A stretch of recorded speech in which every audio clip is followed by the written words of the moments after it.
Okay, so that then will be set up for modelling mainly things on the facade.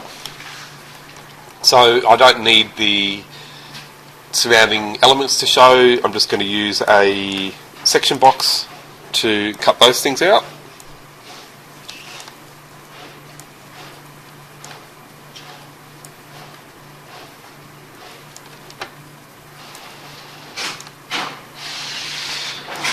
Okay, so I'm just cutting out as much as I need to from the surrounding elements, and I'll probably end up hiding a lot of the interior elements, but for now that's good enough. So you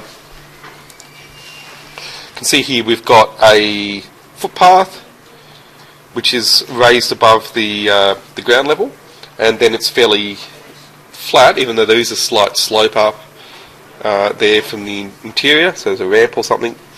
And then we've got steps here into the shop, which these days wouldn't be allowed, and you might have to look at some options there. Have you been told to make those accessible? Accessible through the middle. Oh, you can. Oh, right. Okay. So they're not separate entries from. Right. Okay. All right. Fine. Okay. So yeah, if you can go in through the middle, it's fine. Yeah, because that's terrible, that entry. And so with the Toposurface there, I'm just going to go to Edit Surface and just check the height that I've got for those points. So you can see there I've got those at minus 100. So I'll finish that and then might go to the ground floor floor plan, and actually I'll go to the site floor plan, which is also associated with the ground floor, and then model in something for the footpath. So yeah, I think that can just go all the way along that facade using the floor tool.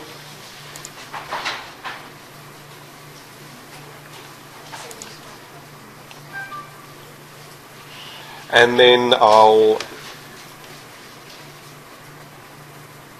maybe put in a height offset of so we'll keep that at 0. I'm just looking there if we have that at ground floor. No, sorry, we'll make that minus 100.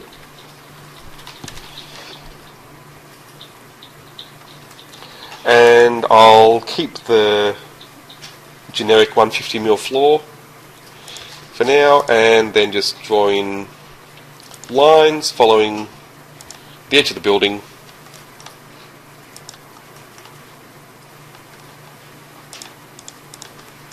And then one interesting thing here is that you can't easily trace off sub-regions. So there I'm just showing you I can't pick the lines. If I try to draw a line, it won't even snap to those. So I'm just going to do it by eye. Later, if you want to make it exact, you just need to go into make some reference planes, and you can then trace those. But here, as long as I do it by eye, I think that'll be okay for now.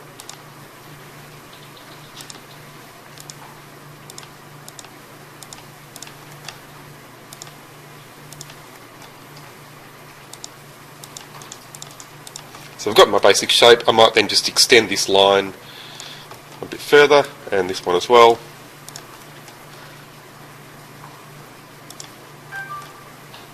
There we go. So tick to finish, and then back in that 3D view,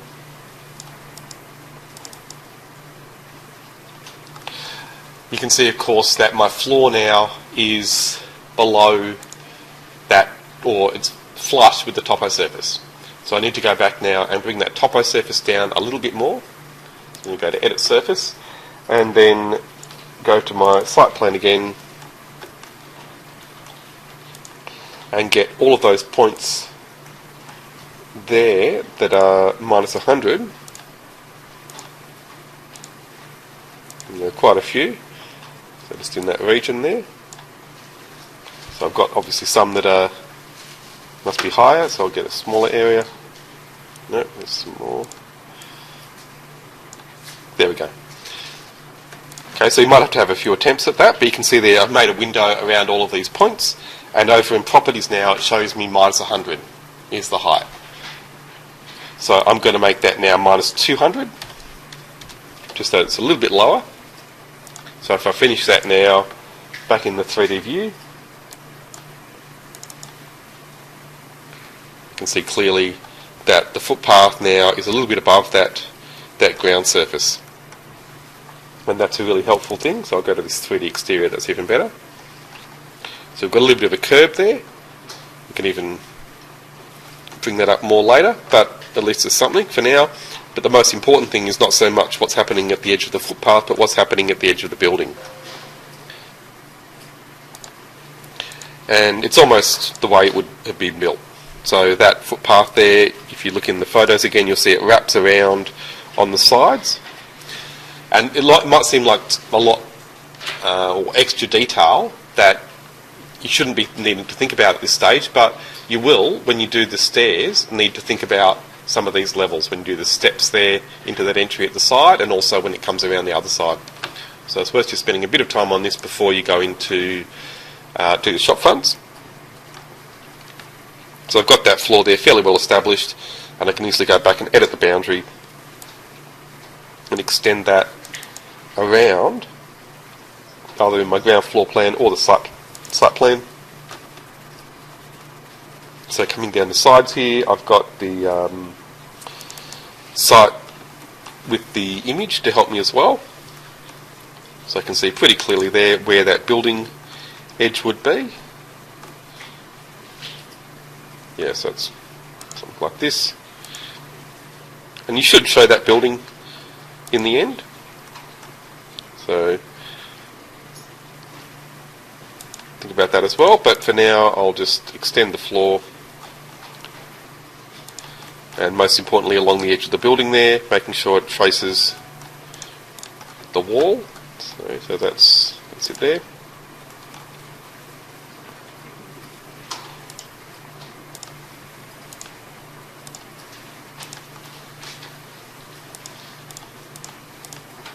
Oops, wrong way.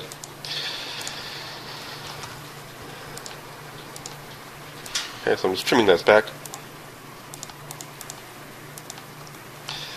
And you do the same down the other side. So I'll finish that and just show you in a 3D view.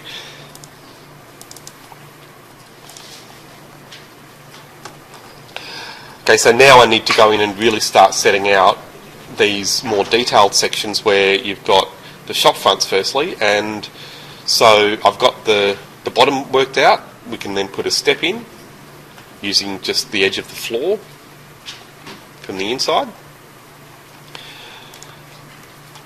So if I go to wireframe in this view, then I can see the floor there. Go to edit boundary, and then back in the plan view I might extend that.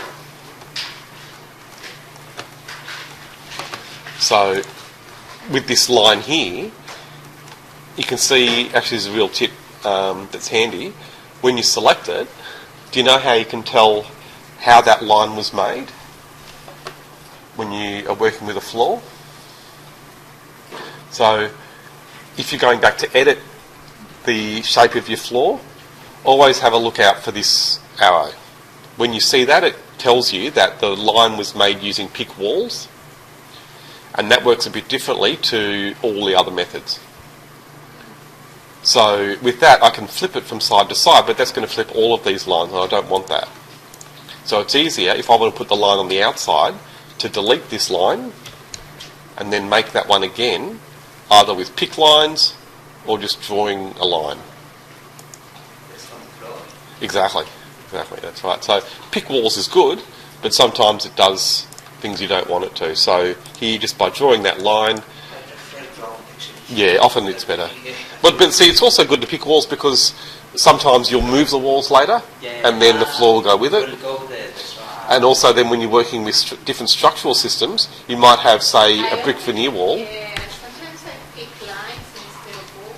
Yeah, it depends. They both are good in different situations. So if you've got a wall, again like brick veneer, where the inner part is structural, the outer part's not structural, you've got the option with pick walls to use this extending to wall to core option, and that'll pick up the structural part of your wall.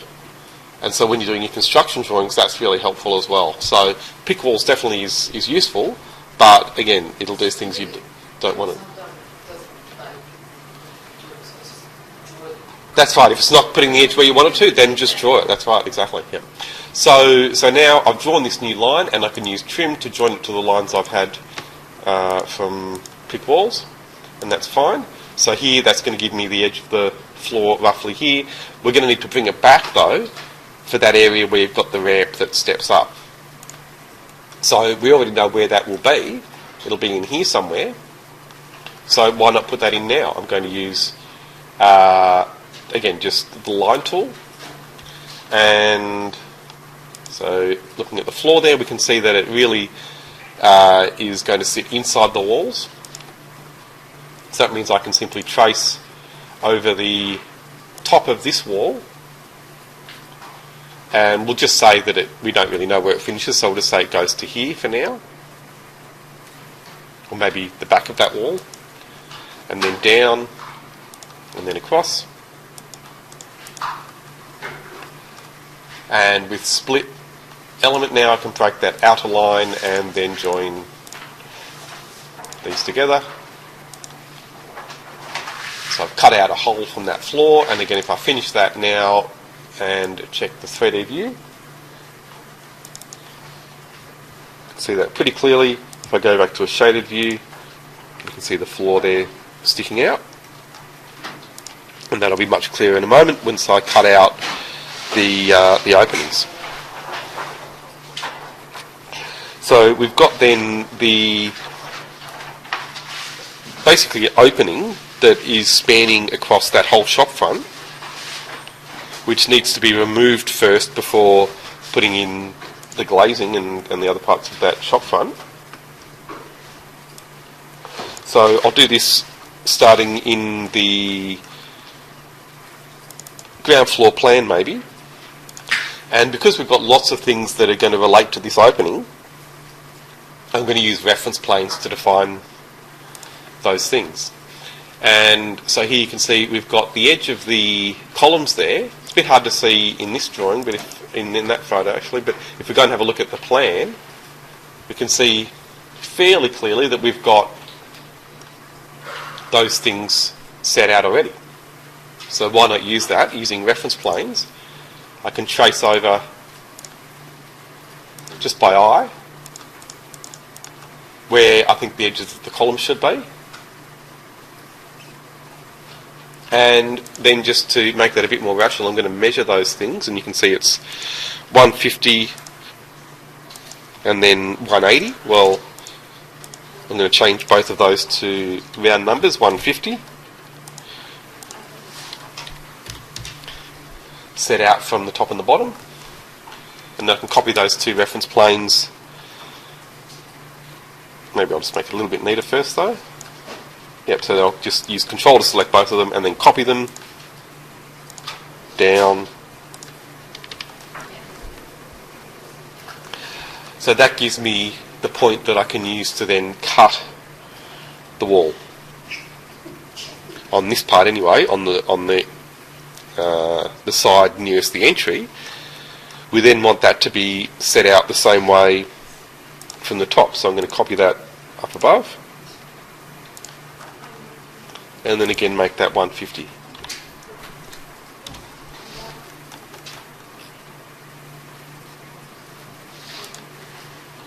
So this one as well.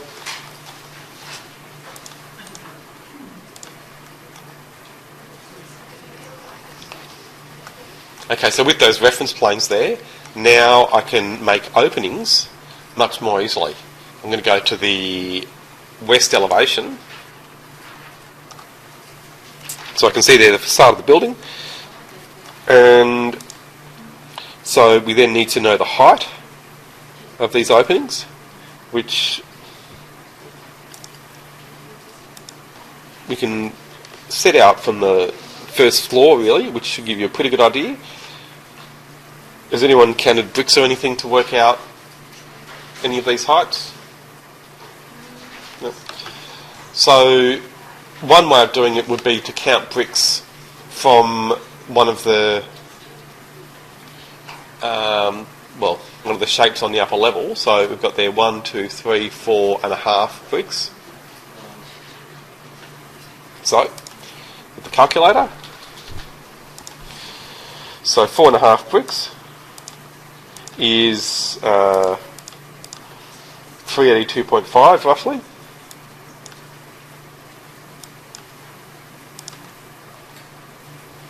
And then we've got, even though these may not all be exactly the same height, it's only rough. So 1, 2, 3, 4, 5, 6, 7, 9, 10, 11. So we'll say 11 times this.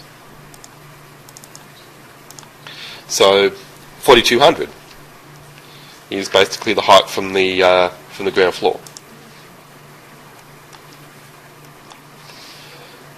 Okay, so I'm going to draw a reference plane now in this elevation view, and set that out with that measurement 4,200.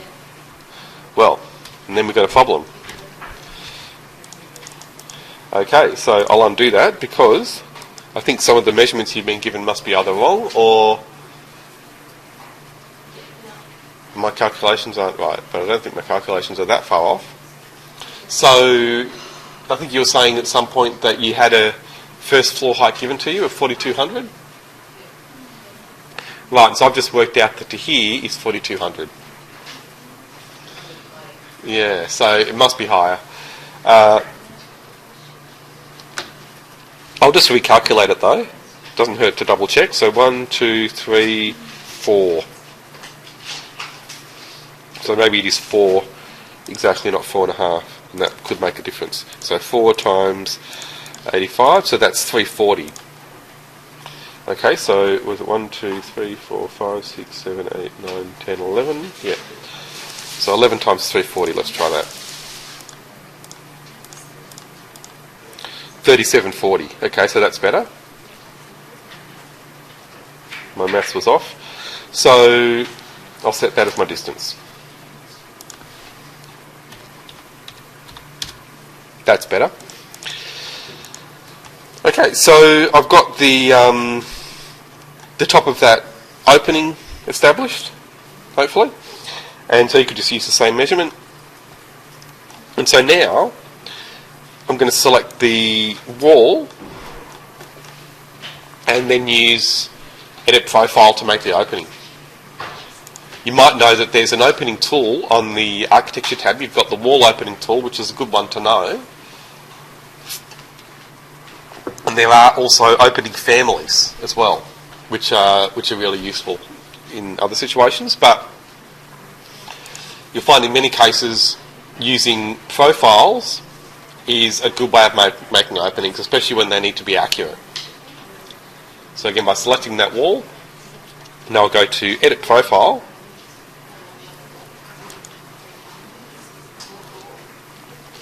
And I'm simply going to use pick lines and pick those reference planes. So that's the beauty of making reference planes to set out your main dimensions, because usually then you can just pick those.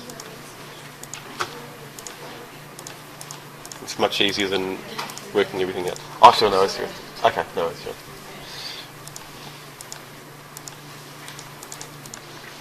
Okay, so I've got the rectangle for the first opening worked out, and I can simply copy that across now for the second opening. And then if I need to, I'll modify the side there so it lines up. Tick Finish. And then back in my 3D view, you can see that I've got openings that span all the way across. But also now you can see that the floors aren't quite right. They're not bad, but they could be better. So they really should come down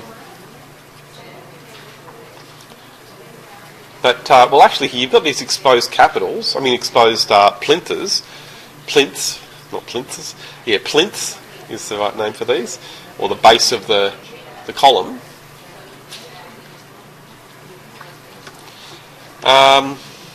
That's a nice detail, actually. So why not put that in?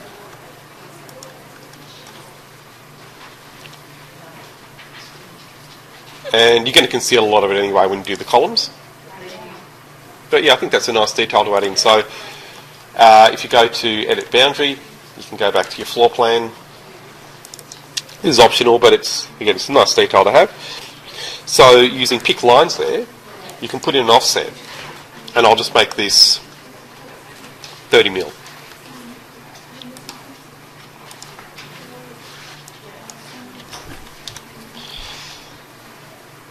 Or actually, just so it stands out a bit more, I'll make it 50, even though it's probably bigger than it really is.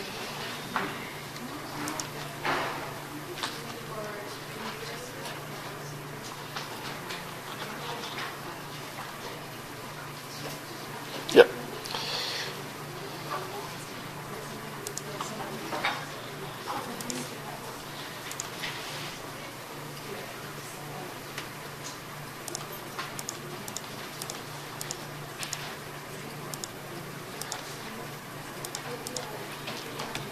Okay, so that's a nice detail you can add in under the columns, essentially.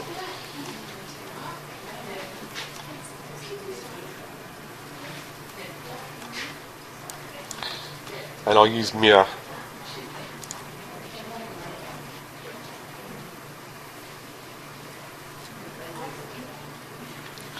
Except I don't have any lines, so I'm going to show you a really good trick here. I'm just going to finish this floor and then I'll draw in a reference plane roughly through the centre, and I'm going to come back and use a dimension measuring from the reference plane on the top edge, the outside of the main building, then going to that new reference plane, then to the outside of the bottom. Then I'll use equals and make that centred. So now I can go back and edit that floor, edit boundary, and then now if I use select those lines and use mirror pick axis, I can simply pick the reference plane and then slip it down the bottom.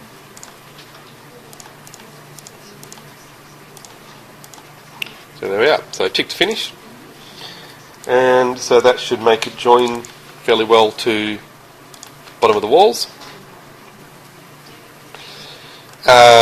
This part has something similar.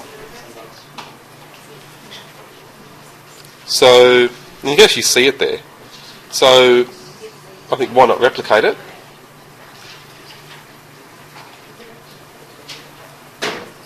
You don't want to go overboard here because it is going to be covered up by these columns anyway. But again, it's not a bad idea to put in some extra detail there.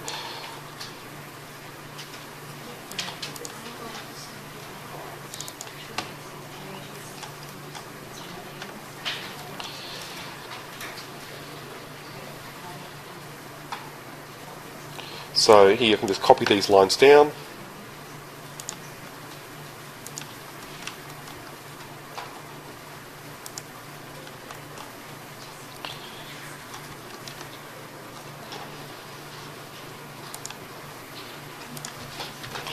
And maybe just remake this.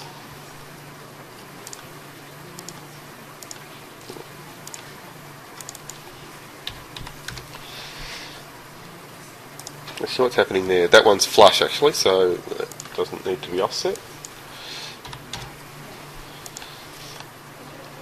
Yep.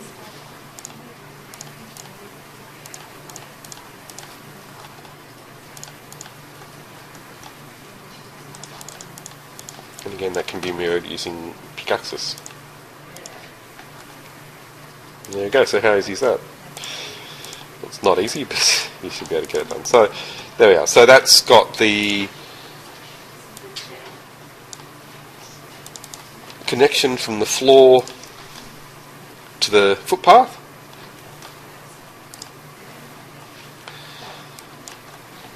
And then while you're at it, you could do the opening for this door.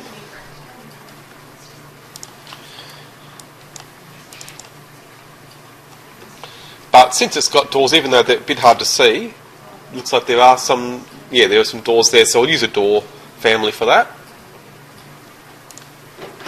So I think that'll be enough. If you've got that set up,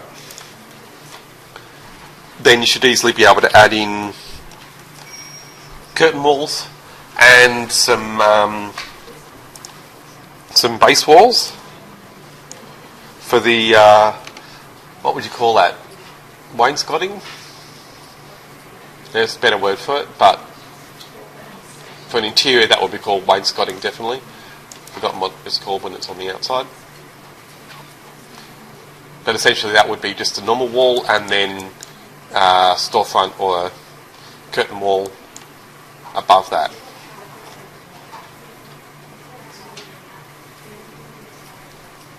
Yeah, it's a slightly tricky setup actually, but I can show you all of that. So I'll do that afterwards, but if you can get it to that stage where you've got those openings cut out, then you'd be ready to put in those extra walls. But again, don't worry about cutting out the opening for the entry because you'll have a family for that, a door family. Okay, so I'm just going to go and open up my file with the massing just to show you one little thing that might have caused some problems. You can see there I've gone and opened this file which in the preview showed the massing, but now I can't see it.